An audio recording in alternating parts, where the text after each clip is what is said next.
A família não começa no dia em que nós nascemos. Tampouco a família acaba quando, por fim, nós morremos. Famílias se perpetuam perenes através dos tempos e nós herdamos costumes, os padrões que nos dão sustento. Sucessos, tristeza ou mágoas, bem como harmonia e afetos, remetem os mesmos moldes nos nossos filhos ou netos. Às vezes não compreendemos por que nós somos assim. É que a vida, companheiro, não tem princípio nem fim. A vida só muda a forma, as essências permanecem. Nos ancestrais, as raízes se nutrem e se fortalecem. Por isso é que nós devemos reverência aos ancestrais, agradecer o que somos aos avós e aos nossos pais. Pois não demora, senhores, estaremos do outro lado, mas deixaremos na terra também o nosso legado. No programa Tubino Entrevista de hoje, trazendo aqui para todos os senhores essa ancestralidade italiana.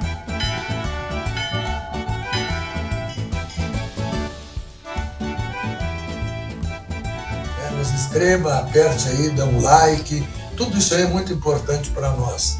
E saber que hoje nós estamos tratando dessa ancestralidade italiana e os encontros e desencontros de informações. Por exemplo, promessas não cumpridas, promessa de terrenos, de castelos, e chegando aqui, mata pura e virgem.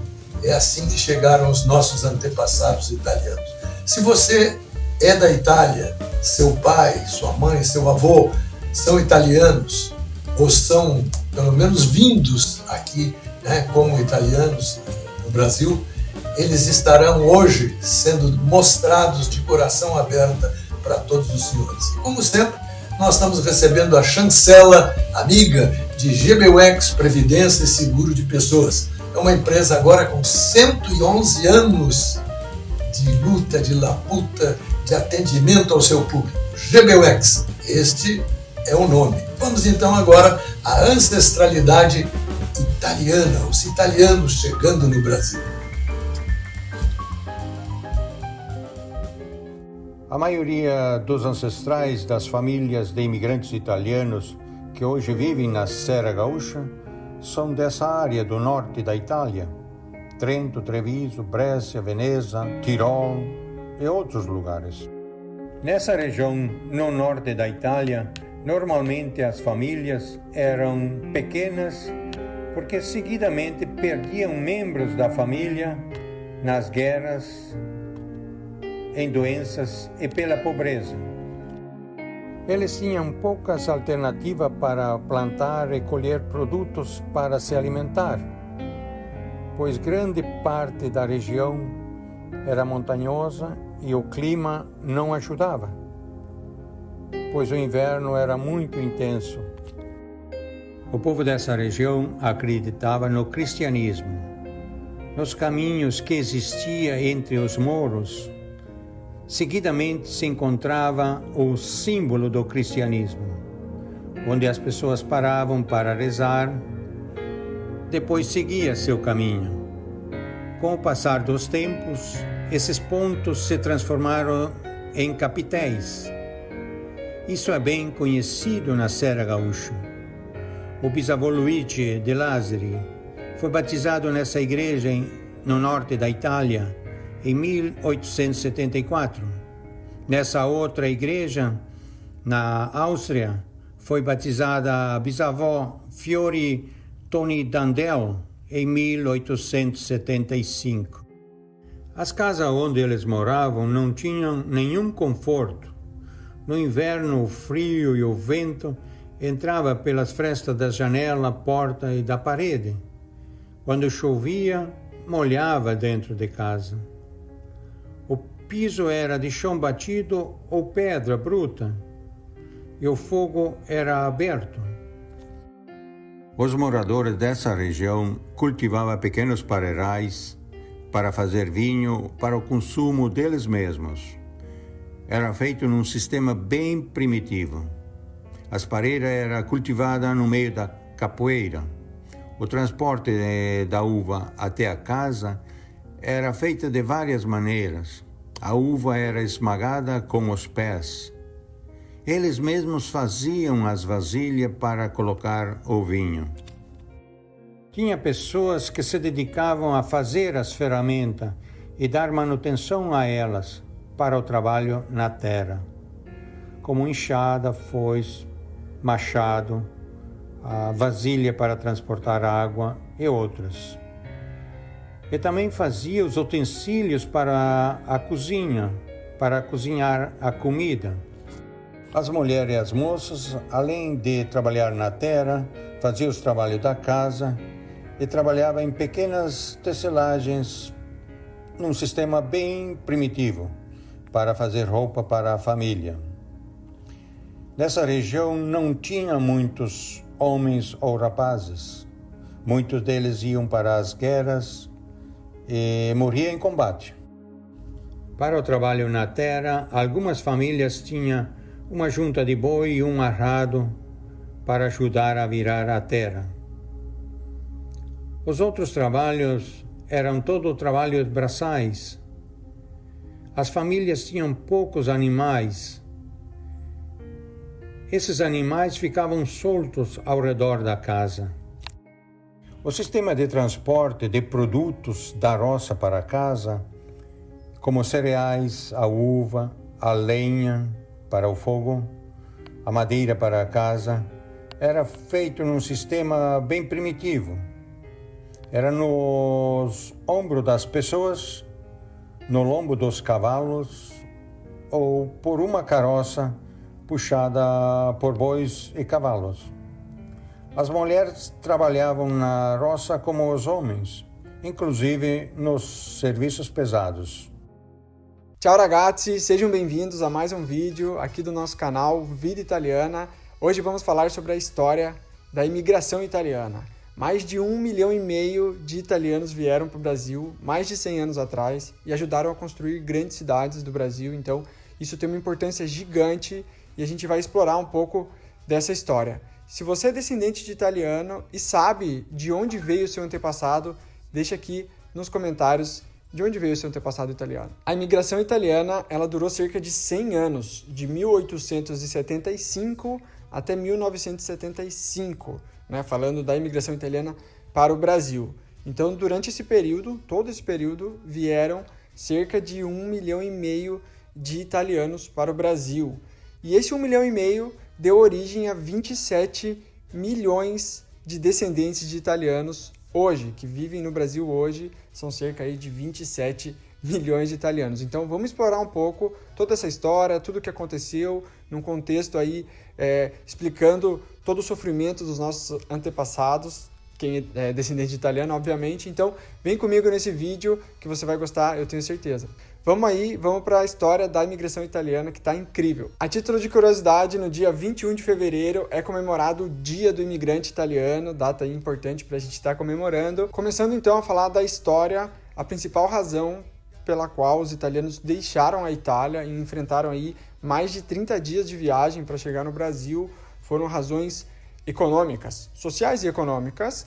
Foi questão de sobrevivência mesmo. Os italianos passavam por muita dificuldade, principalmente as pequenas cidades e a zona rural. Eles estavam passando verdadeiramente dificuldade, falta de comida, literalmente. Então a promessa da ida para a América era então trazer riquezas, abundância de comida. Então aí nasce essa vontade de imigrar. E como a gente já falou no vídeo sobre a unificação italiana, se você não assistiu, aconselho você a assistir, porque você vai entender um pouco esse contexto conturbado que eles estavam vivendo nessa época da unificação italiana, das guerras, dos conflitos e tudo mais. Em 1888 foi abolida a escravidão no Brasil, o que aumentou muito o interesse da vinda desses europeus muito pobres, que estavam passando grande dificuldade e aceitavam a trabalhar em condições muito baixas, que depois foi até conhecido como semi-escravistas, essas pessoas que vieram ali porque as condições eram realmente precárias de trabalho. Então, com a vinda desses europeus,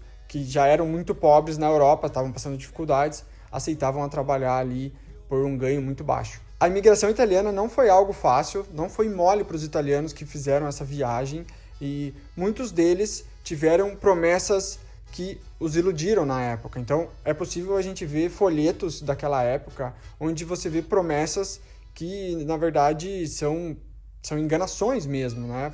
Praticamente eles foram enganados. Tem até um folheto que diz que cada italiano teria o seu castelo no Brasil. Então dá para perceber o quanto eles foram iludidos, porque depois, com toda essa imigração, não foi bem isso que eles encontraram no Brasil. Não só no Brasil, como todo o resto da América. Até tem uma música muito legal que eu vou deixar para vocês na descrição, que vocês podem estar escutando depois, que retrata muito bem o sofrimento dessa época. Se você está gostando do vídeo e gosta desse assunto, se inscreve no nosso canal do YouTube, segue a gente no Instagram, porque esse ano tem muito conteúdo sobre a cultura ítalo-brasileira, então vem com a gente. Os dois portos onde chegavam os italianos eram o Rio de Janeiro e o Porto de Santos.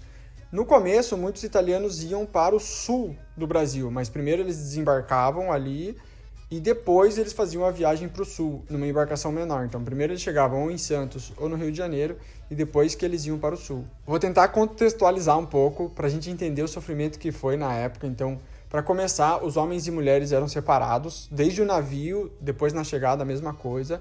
Chegando no porto, tinha um controle sanitário antes dos italianos descerem para controlar doenças e tudo mais, que tiveram muitas naquela época, tivemos muitas mortes no navio também.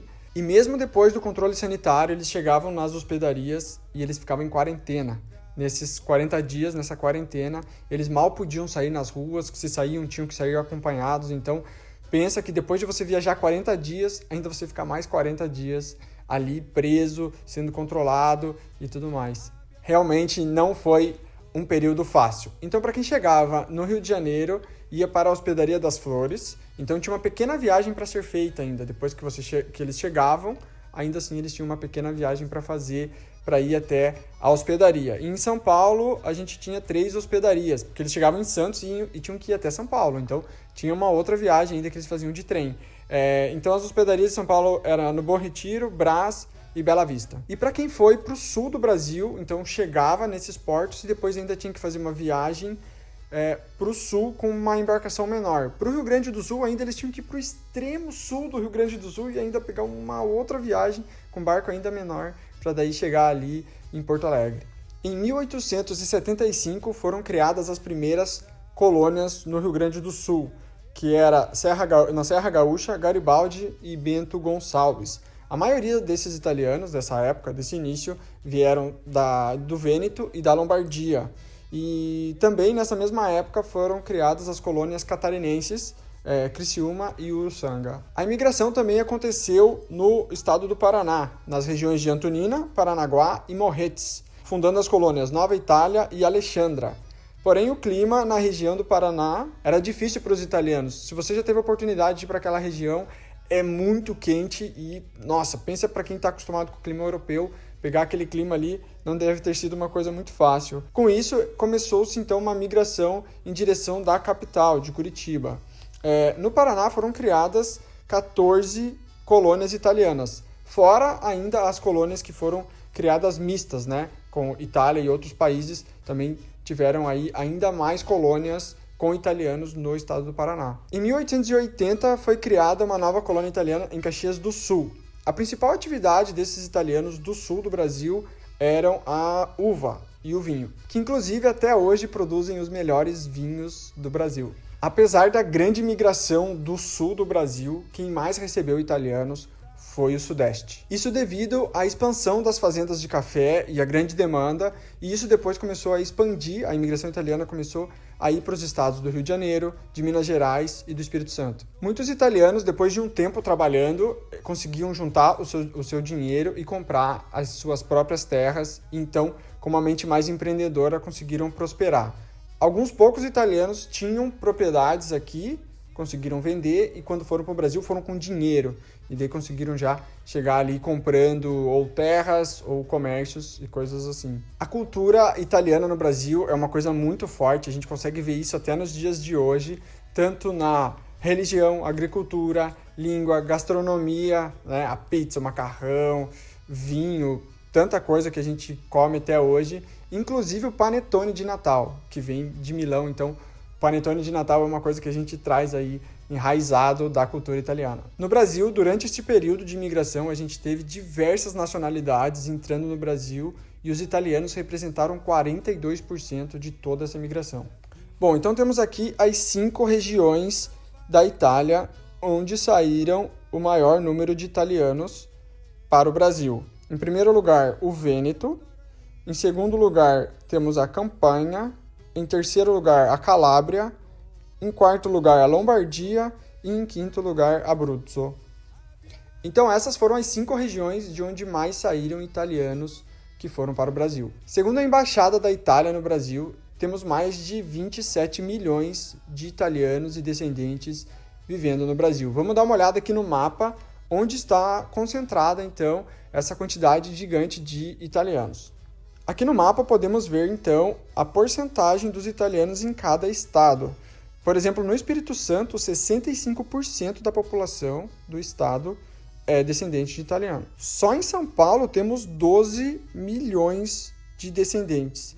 No Paraná, mais de 4, e Santa Catarina, 3,7 milhões. Então, tem muito descendente de italiano e italiano vivendo no Brasil até os dias de hoje. Um abraço e até mais!